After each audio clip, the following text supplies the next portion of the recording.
Ba-ba-da-ba-ba. All right. Hello, AP Human Geography people. This is Mr. Brown with my second lesson about the world today. This lesson coincides with the first FRQ I assign in the course, so make sure you learn some stuff. I would usually start class by asking students identify three major things about the seven world regions, something about culture, something about what you'd see in those parts of the world. What could be done to make the world a better place? There definitely are a lot of problems on planet Earth. Hopefully, we all agree with that.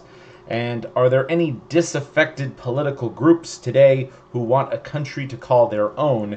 I'm definitely going to jump into that in this presentation right now. Ba-bam! Okay, so this Prezi is primarily about regions. And regions are different areas of the world classified by physical or human characteristics. Regions is a huge concept with human geography. I'm basically teaching you guys how to mentally divide up the world. And then these three terms are just hugely important for this course. They will all be on the FRQ, of course, so make sure you know these. The first one is the word nation. A nation is a group of people who share a cultural identity, which can include religion, language, and heritage. It's sort of like saying ethnicity.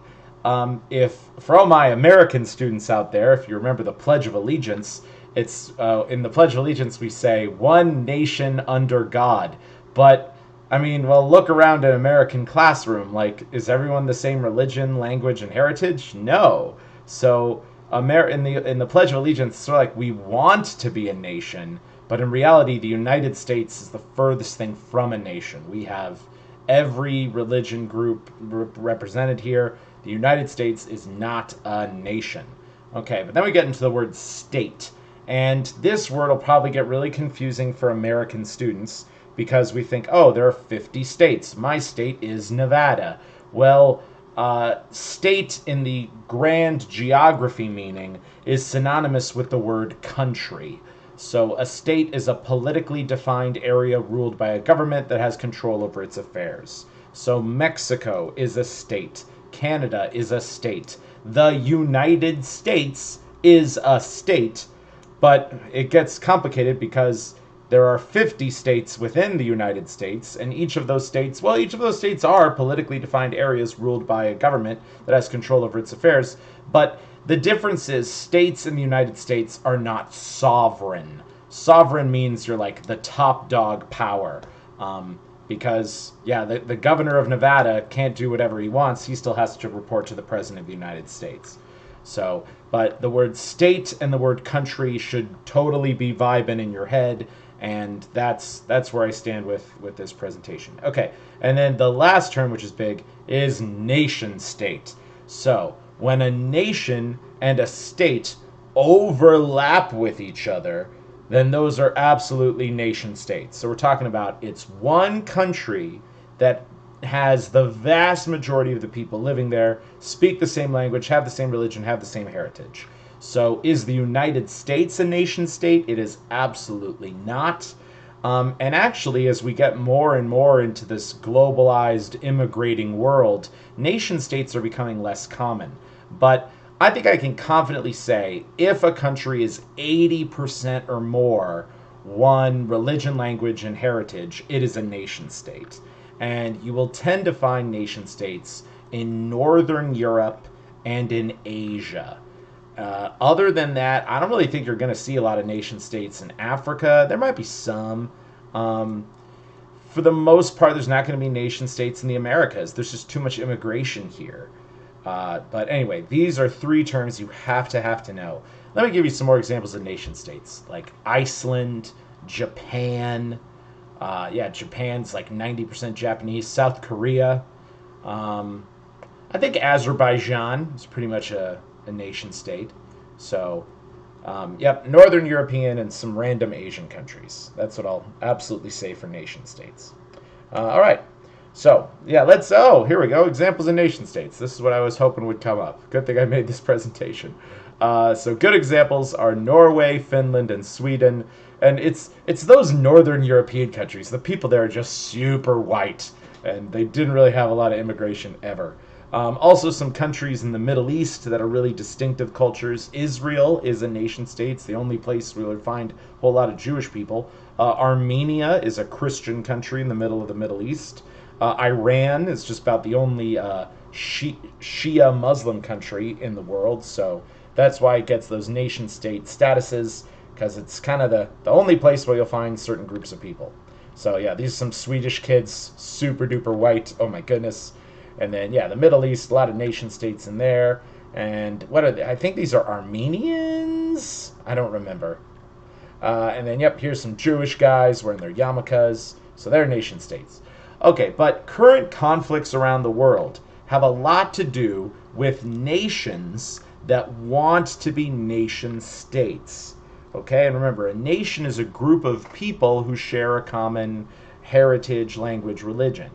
And the thing is, a lot of the borders of our current world were drawn by European countries.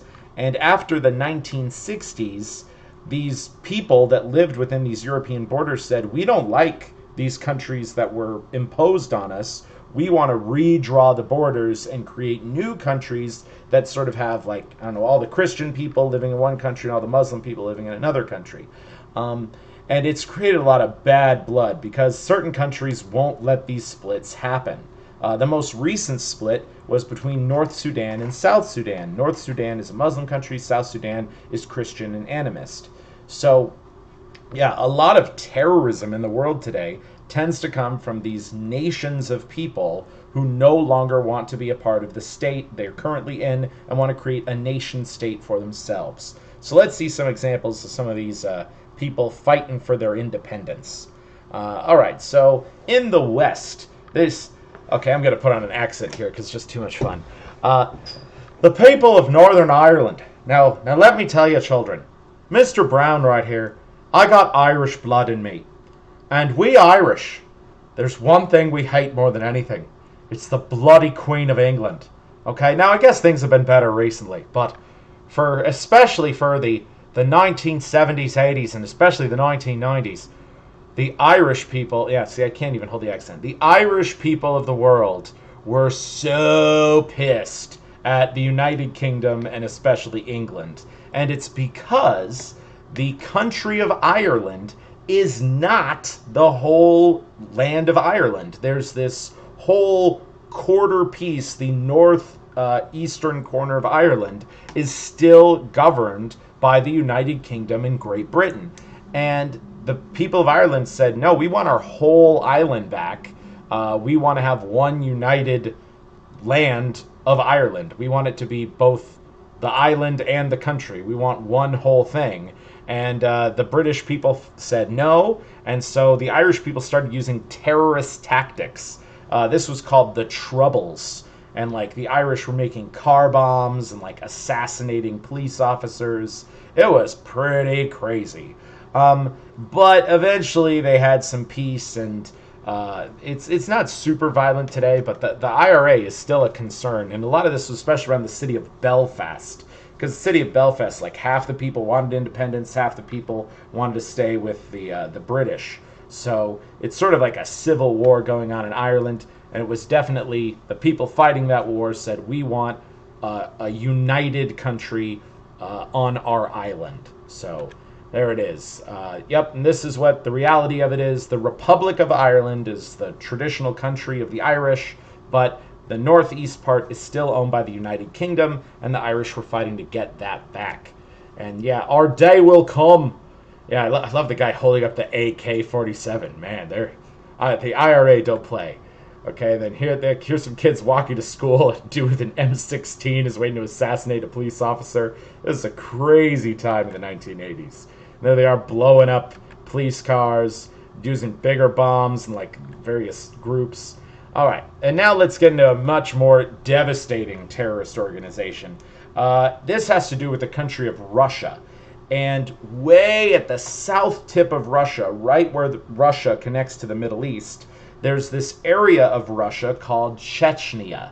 And the Chechnyan people are Muslims. There's a whole lot of oil there.